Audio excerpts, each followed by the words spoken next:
This session is a really just personal story to talk about how to tell your child's story in a really easy way. How many of you have experienced that awkwardness of somebody new in your life and you need to try and explain to them everything and you don't even know where to start? And you don't know what to focus on, like what different people want to know different things. And I found myself in a very similar place. And so today I'm going to talk to you about something that I created for my daughter that has worked really well and I've shared with others. And I'm just really happy to share the idea with you. And my hope is I can talk for about maybe 15 minutes and we can spend the rest of the time talking as a group and sharing some ideas together, because you will probably have much better ideas about this than I have. Sound good? Okay.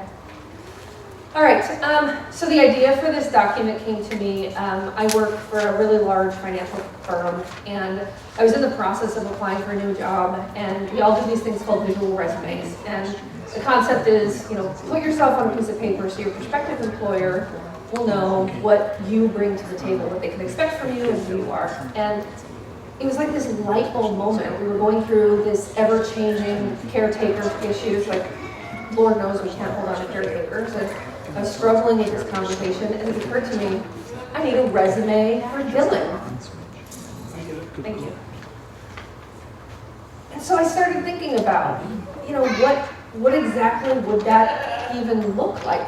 And the first approach I took really did look like a resume. It was terrible. It was, rough at best, and it really represented a laundry list of stuff. It was the diagnoses, it was the medications, it was just everything that I needed somebody to know.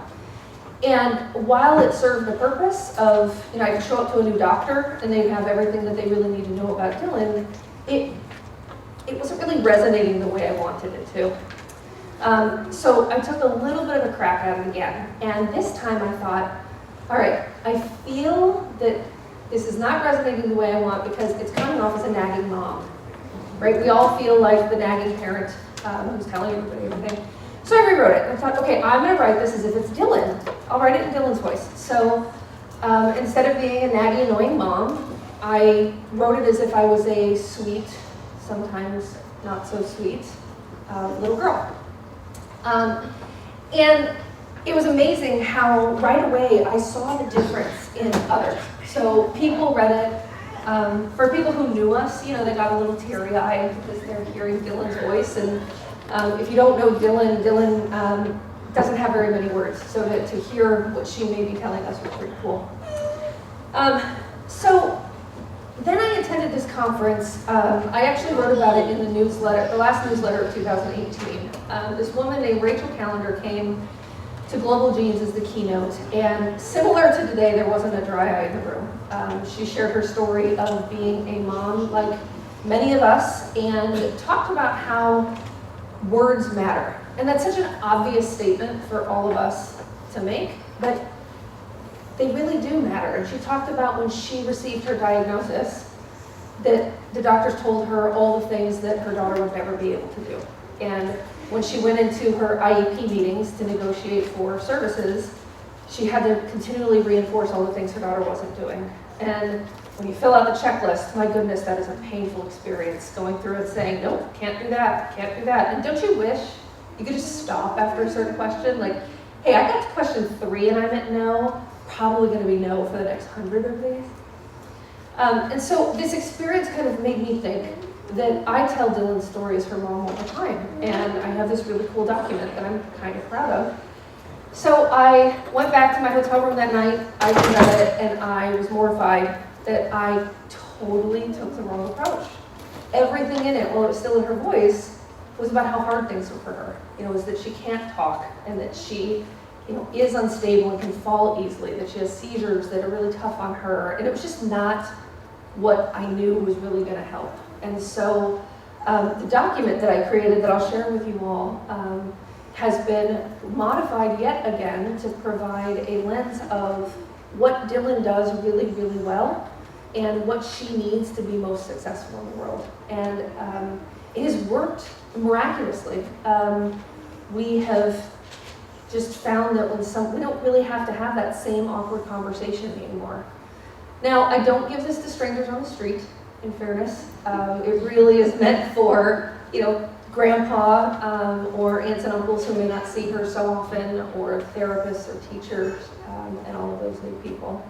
So I'm going to pass it out, and maybe we could talk a little bit about, as a group, what kinds of things have you done to tell your own child's story, and maybe what's working really well, or what sorts of things have been hard as you're going through the same process.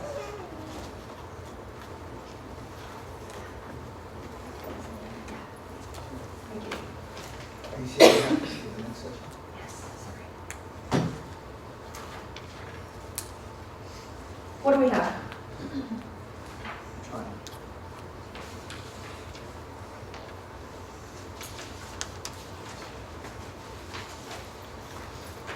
How have you all done this? Maybe you haven't? No, I just cry every time I try to talk about it. Yeah? Just words and nothing given physically. I have a mic if anyone wants to talk. It'd be nice if we use the mic. Yeah. Being so excited to introduce my child, but yet then fearful for the, oh, he's so sweet. And I'm like, yeah, he's also a little sometimes too. So is mine. Yeah, and that's hard. So, I mean, how many of you find yourself comforting other people about your child? It is the weirdest thing. I will tell somebody the story, and they start crying. Like, no, you're supposed to be comforting me here. Not the other way around. That's a good story. So you said that you just tell the story.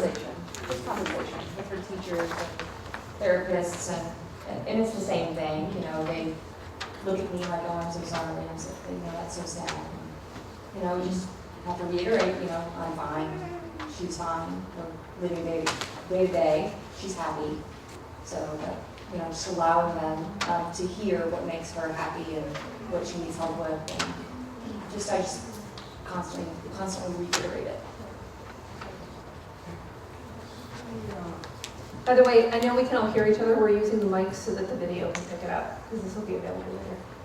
Well, that and meeting people for the first time, or trying to introduce Sydney or our family in a nutshell is near impossible, because they all you can't just say, oh, they have BPAN and they know what you're talking about.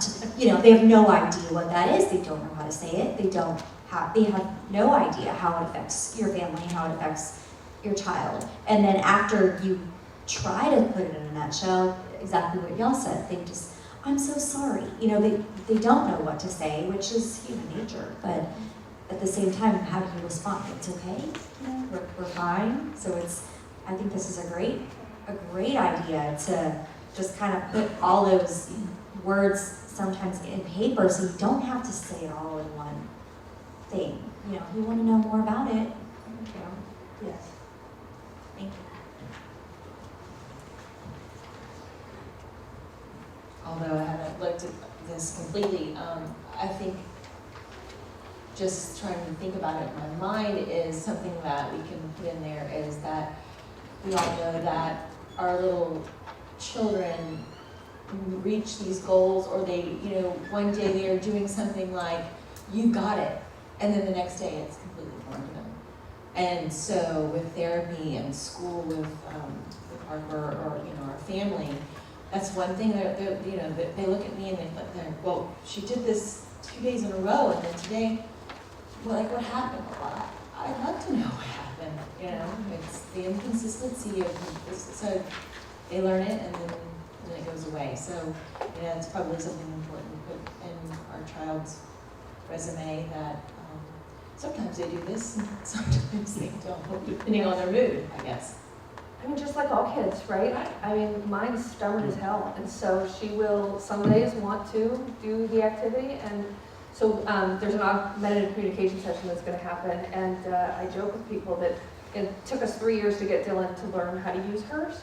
And now that she does pretty well. She figured out that if she says, I have to go to the bathroom, she doesn't have to do what she didn't want to do anymore. In fact, I was here on Tuesday, and her school called me because she kept telling me she had a stomach ache, and they thought she had to go home. So she doesn't have a stomach ache. Come on, you guys know better. She's totally tricking you. But those are kind of the cool things, right? Like so you write in there that I will work really hard not to have to do the things I don't want to, but here are the things I really like to do, and here's how you can help me transition. Yeah, transitions are hard. There are a few questions that Rachel Callender, the speaker I mentioned, asked that can kind of help guide some of this conversation. The first was, what do you hope for? What are you most proud of? And what are you most fearful for? And I found with that lens, it helped me think about the content that I really wanted to make sure went into this document. For me, it's the seizures on a day-to-day basis. I need to know that whoever's with her knows how to handle a seizure. And so I included our seizure plan in there. Don't expect everybody to read it, but I want to make sure they have it for the moment in time. Things I'm most proud of are the things that drive me the craziest about her are the same thing. She's tenacious, she works hard, she will learn something, but we really have to kind of help her get there. What else? I know. You need coffee. It's because we were just talking about cannabis. That's it. Did she give out free samples? Did I miss it? Do you have this in a template available? So the question was a template. Yes, I'm happy to share this is just done in a Word document. I'm happy to share it. I will say that it's one of those things that is probably best done yourself in that it should feel like you, it should feel like her. I work in a corporate world, so this looks a little bit more like a resume than it does, a story. There's another mom, Sherry, you might know who it is, who created cards. Do you remember this person? They were like 3x5 cards that she I don't remember. might have been. So a similar take in that, but a little bit smaller, and something that you could give to the person at the same grocery store you go to every day. My grocer does not care to read this, but he might care to read a consolidated version. Can you hear me okay? Or Yes, somebody- but they won't. Oh, I'm sorry. I thought you were pointing at me. I just have one question. I see here in your resume that your daughter likes singing. Yes. Our daughter loved that too. I mean, she used to sing and sing and sing, but she does not anymore. What can I do to get it back? That is an excellent question that I'm not qualified to answer. But I think it ties back to our kids change over time, and I think what I really try to focus on the positive, which is not always that easy. But when I remember when I was 5 or 6, I told my mom that when I grew up, I was going to be the manager of Skateland, and that was really what I wanted to do was lead a Skateland. Now I need a finance team, so it's sort of the same. But I think it changes, so I'm sorry that she'll find something new, like the cards.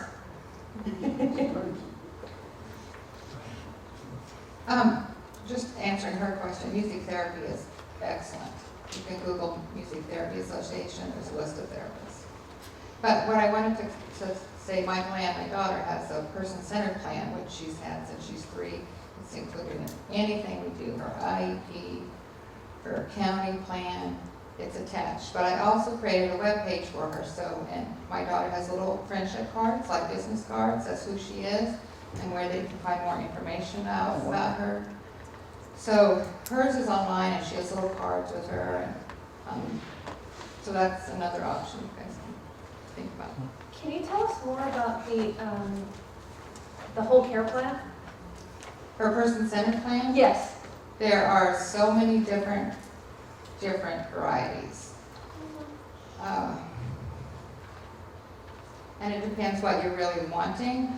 I use the Essential Lifestyle Plan for her main plan because there's so many different categories on there. What's What's the name of that important to again? the Essential Lifestyle Plan, ELP. There are so many different categories on there. What's important to her, what she likes, what she doesn't like. How do you support this person in seizures? How do you support, you can do a whole section on health. Some of her favorite things. It focuses more on the positive than deficits, but you still address those things. What's her routine like in the morning or any time of day really. It's pretty thorough. And we update it every year when we do her annual goals and things like that to update things. And I include everybody that knows her, so I invite all her friends. She has a lot of friends. Invite her friends or ask them information. This time when we updated this time, I just told them, you're leaving Michael Ann as a stranger. You have 2 minutes, tell me everything I need to know. And so then I get a lot of good information from her friends, and then I take that out and put it in her plan. That's a great idea. It's a great way to think about it. Yeah. At least it's a minute. Just like the daycare one, right? Yeah. I have a similar experience with my grandson because he doesn't speak easily and is hardly understandable, but he hears and understands everything. So the problem is that as soon as we make them clear that he can speak, they start talking to me. So I always start the conversation, perhaps he can speak, but he understands you very well. So that makes it possible to talk with him instead of about him. Yes. I think two really good things came out of that. Really great reminder of our kids understand so much more than we think they do. And I think the other thing is remembering that the word, again, going back to words matter, when we talk about them, they understand. And we have to be thoughtful about the way we describe them. And I think I find myself in doctor appointments focusing on all the negatives, all the things that have gone wrong since the last appointment. And I think that's a really good reminder for all of us to maybe lead with the positive and try and protect them from some of the tough stuff. Yeah. Any other ideas? What other things would you want to include for your child?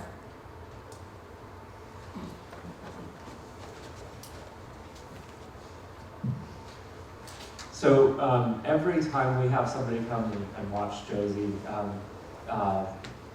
we have to explain to them how to make a smoothie for her. And so probably a list of recipes might be helpful to have on hand. That's a great idea. And could I have one? Very good. That's another one that changes the things that they'll eat.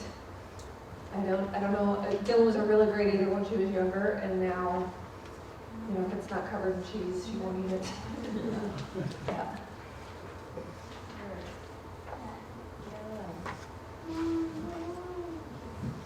I also think for especially the younger ones, it's important to describe what they like to play with, so that if somebody new comes, they can build a connection easily.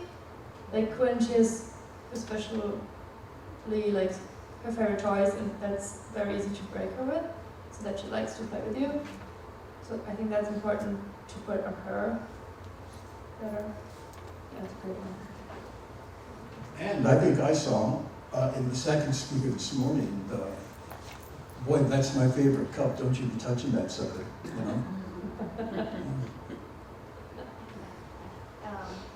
So obviously all of our children they're different ages. My daughter's 6, almost 7, so sometimes what I'd like to do is if I'm going to a new, I don't like having my back to you guys, if I know I'm going to, we had barbecues over Memorial Day weekend, and sometimes Kiki gets overwhelmed when there's even a lot of kids and she loves to observe them, but sometimes she doesn't want to interact with them. So sometimes I'll take the simplest, go to the dollar store and buy that little red ball, but then bring all the kids together and say, here's the new game and there's new rules. Like, can't throw the ball, but we have to roll the ball. So sometimes it's just adapting the game that your child can play, but you don't have to tell them this is the only way she knows how to play. You kind of just phrase it, this is the game we're going to play right now, and maybe we can change the rules later. So sometimes I find if you bring some activities that they like, and if it's their favorite toy, leave it home and find a duplicate at the dollar store so you're not worried that it's going to get lost. But sometimes I find that helpful for introducing Kiki in a way that they don't ask. Because sometimes they'll ask, like, what's wrong with her voice? What happened? So you can kind of break the ice that way sometimes.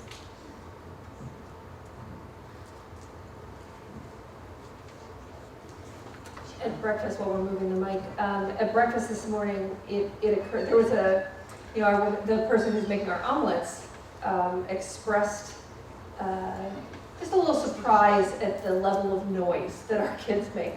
And it occurred to me that I wonder if when we show up, we must be a little overwhelming for the other people staying here and the people who work here. And it occurred to me that I wonder if they send out a memo to the employees to say, hey, things might look a little different this week. And I would be very curious, in fact, I might ask the manager what that looks like, because I suspect for someone who is not part of the community, it may feel a little bit negative instead of focusing on that laugh. I mean, the laughs that we've heard this week have been just so cool. So another one, maybe we think about more institutionalized ways of kind of sharing what things might look like. But how comforting is it that we're all here together? And it's not just yours. It's not just mine. It's, people that don't know us are the minority. Yes. And we aren't. And that's been the most special thing that has happened this far this week. It was so cool at dinner hearing the kids scream and thinking, this is totally okay. If mine were here, she would have lit the room on fire, but it's really cool that the kids can just be themselves and we can just relax a little. Or how one screams or laughs and it sets all of them off. Yes. Because they all think it's funny. And it's just background noise for us. We're like, Yeah. it's no big deal. What I really liked about the second presentation this morning was all the pictures and the little film snaps that really made it very alive. If I look at your resume, it's only a very small step if you make it digital, to just add it, and then also, I think it was your idea about the website. It's very easy to just put it in there and ready, right? And if you send it out, then, words, that's what my experience is. Words are just words. And you can describe how awful everything is and how nice and how great the child is. But people, oh yeah, right, oh, okay. But then if they see it, they're like, you touch them with a heart. And I think that is really what makes the connection. And then your child is not really only a patient, but also human. And I think that's really what is also very necessary. And it's only a small step to make it into a document, to make it a human document, I think. So thank you for this template. It's great. I do love the videos. They were pretty powerful today. She certainly told the story. Yeah, she was great. Keep the comment. She was a great keynote speaker. Our daughter McKenna has an older sister, about 2 years, and she loves nothing more than to play with her. She wants to take her outside and play and do other things. And so if we're at a park or she's outside with the other kids and not necessarily be known to her, exactly understand what's wrong with McKenna, does anybody have any advice as far as how a older sibling that may be younger can explain to the other kids something that can help them understand? Because you can talk all the big terminology and everything, but when it comes to a child's mind, they kind of look at you. You just have to say she's a little bit different, she's a bit slower, delayed, and so what do you have that in the comfort level as far as the sibling in doing that? Good question. I know we have a few parents in here in that situation.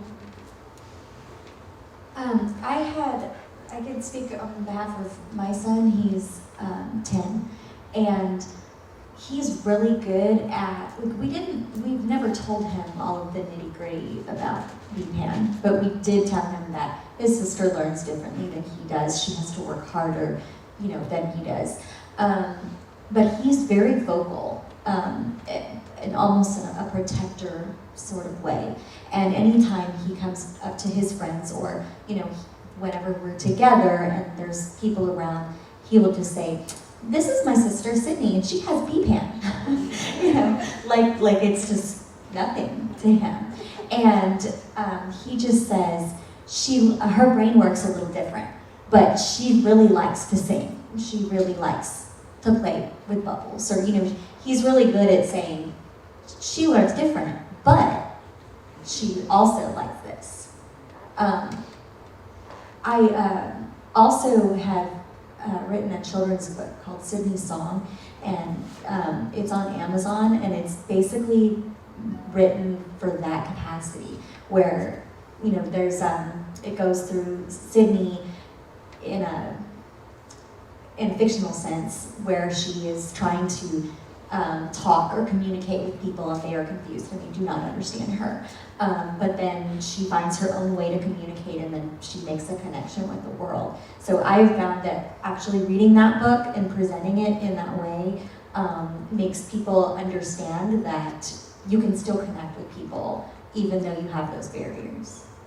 I'm going to give an endorsement for her book, because I have bought 2 copies to give away to people, and she's a first grade teacher, so she knows how to talk to the little ones. So, and the art is really great. She'd tell you more about it, but you gotta buy the book. She has some years. I'll talk to you about it in the next session. Stick around. Yeah, I will add to that, the proceeds of the book are generously donated to the association. To kind of feed off of that, I think, our son is the one with the BPAN is the oldest, and I've got 2 little ones. And I think if even my 2 younger ones have taught me is children don't see it the way adults see it. And if there's anything like, so a friend of my 4-year-old's, his parents would pick up my 4-year-old so I didn't have to leave work early. And his friend was like, his mom said to me, "Yeah, he was so excited that we were going to pick up Lincoln because now we'll know everything about BPAN."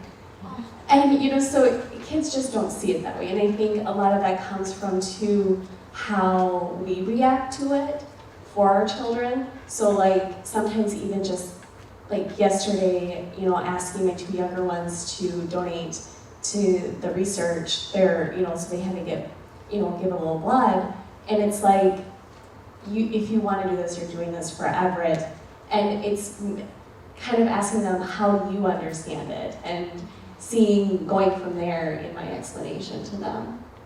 But kids don't see it like we see it. I think in a way, they naturally tell the story the way we probably should ourselves. They focus on the positives, and they love their siblings, and we probably have a lot to learn from them when we're drafting our own version of this option. So my BPANer, she's the oldest, and I have a 4-year-old and an almost 2-year-old. So with the 4-year-old, what I did was I bought a book called Just Because, and it talks about a little girl in a wheelchair who does not speak. And the brother, when they do things, he'll say, just because she can't express herself, but her wheelchair is really cool. It's like a rocket ship. And she giggles when I draw birds, but she hates when I draw cats. It's just a book that constantly is just because. And my son, we would go back and forth and say, he doesn't like when I comb her hair. He's like, no, she doesn't. And I said, that's just because at this point. But what I found in my community, and you could check in yours, if your child was ever in early intervention, sometimes the agency they're through, they have a free therapy session with just the siblings that are not affected. And they do arts and crafts with them, and they get them to talk to them to kind of see what their perspective is on their special needs child.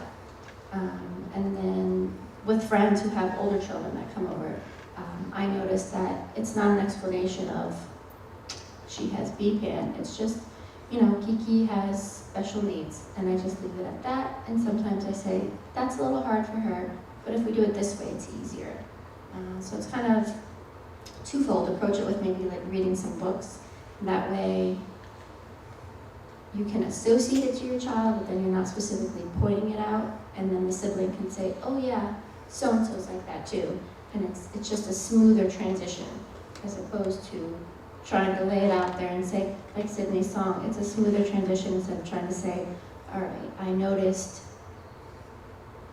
Kiki can't do this. And to my son, because he's not of that age yet, to him he thinks Kiki's just a typical kid, but she just doesn't want to do things and she likes to throw things. So a couple ways to approach it, yes.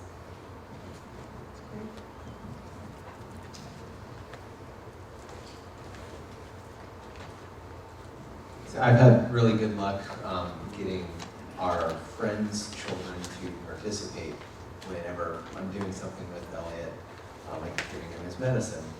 And through a G-tube, and the kids will want to help push the medicine in, and they'll want to kind of just be a part of it, and then that just kind of helps them normalize it, that this is, hey, when Joe and Jenny and Elliot come over, we help. We do these things with them because our friend Elliot needs it. So as long as they feel a part of it, it's less questioning, it's more, it's time to do this because they know that's what happens when they come over. So I'm going to change the direction just a little bit. So we were talking about how kids are naturally accepting. Being an elementary school teacher, I also see the flip side, where they're not sometimes. It's not the case very often, but whenever we have our kids are having meltdowns or they're screaming, and you hear someone or you see someone make a face, or they I had a kid shout from across the cafeteria, I wish you'd stop all that screaming. And in my mind I'm thinking, yeah, same here. I wish that too. But at the same time, internally it makes your blood boil. So how do you address that? What do you say? Because this is all very positive, and this is speaking to positive people. But when you come across those instances, how do you deal with it without becoming a mama bear? To the parents or to the child? Yeah. Either. Like that in a school setting, but if I'm outside Yes. and I see there's a child not playing nicely with my child. In the school setting, I know that I have to contain myself because I need my job. And I don't want to be on the news. Right. But, at the same time, that's your child. And, you want to protect them and say what you need to say. I will say that, so I'll comment, but I'm curious how you all handle this too, but I'm 5 years into this journey. So I will say the way I reacted 5 years ago is drastically different than the way I react today. And I think what, again, it goes back, I know I'm sounding like a broken record, but what I've realized is that people handle things in different ways, first off. And I'm realizing that while we are getting much better as just a community of humans at seeing this more and being a bit more accepting, there's lots of people who just aren't there yet. And there are a lot of times that the people you're interacting with have never met anyone like your child. And they're reacting that way because they don't know what else to do. And maybe it is driving crazy because they're hearing the screaming. What I try, again, it goes back to proactivity from my perspective, in that when I know Dylan is going to be interacting with people quite a bit, I will proactively share this document with the parents, because the behavior is often driven or corrected by the parents. So quick story, we just went to a wedding, and my daughter was the flower girl, and she was adorable, but she was having a little bit of a hard day because we were trying to force her to do things that she didn't understand, which results in a little bit of meltdown. And there were 2 little flower girls, the other one was about 4, and it was very clear to me quickly that she had no concept of what a child like Dylan was. And so she was a bit afraid of Dylan, and during the part where you're supposed to do those posed pictures, the little girl wouldn't come near her. And I realized I totally made a fatal flaw in not getting in front of that mom first. I should have, in advance, made sure that we shared the document with the people who were going to be in the wedding party so that maybe the mom could have helped. But instead, the mom just, let her do it. It wasn't, again, I don't think it's their fault. I don't think they know. But I think we just have to count to 10 and try and raise awareness where we can. Yeah, I think sometimes it's the situation you're in. Like sometimes you have to just say, I'm the adult, and I have to walk away and hope that the other parent sees their child and fixes it. There's a little girl literally across the street from us. We live on a street that's full of children, and when one's out, everyone comes out to play. But this specific little girl, every time she sees Kiki, runs inside. Does not that she's scared of her, she just does not want to interact with Kiki. And then one day she grabbed all of her dolls and ran inside. And again, I didn't say anything, but for the first time, and we've lived on the street for 8 years, and Kiki will be 7 in July, the mom saw it. And the mom immediately disciplined her child, sent her inside, and the next time she saw Kiki, she was a little bit kinder to her. And she would look to the mom for advice, which I was okay with, But in the same instance, so there's a special needs teacher on my street, and she would tell me, some of the other special needs moms, they wouldn't let it go. They would immediately say something. So I guess it's choose your battles. I knew the mom didn't think that way, but I didn't feel that I should correct the child. It's not my child. I have to correct my kids. But sometimes if the situation calls for it, I'll step up and say, hey, that's not acceptable. I get you don't understand, Kiki, but that doesn't mean your behavior is acceptable towards her. There's no winning.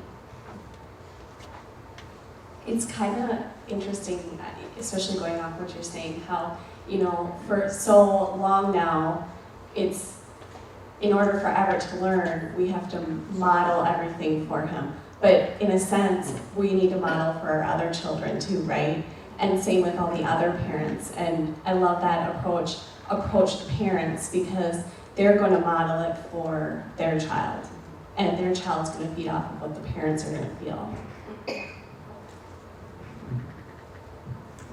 We'll take one last one. Yes, sir. It's interesting, we understand each other on our children, and we accept our children as they are. We hope to improve things for them. And sometimes when other children look at them strange, or you see them taking a look and then they take another look and then they just stare.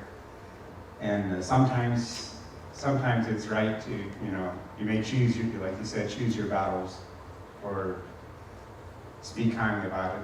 And then sometimes you just have to basically accept the pain, like you accept your daughter or son. At some point, you sometimes have to accept it and move on. But, yeah. Thank you. Well, yeah, we know you will. Speak to your son. I can say, you know what, that wasn't very nice what he did, and not directly speak to that person. Explain it to my child.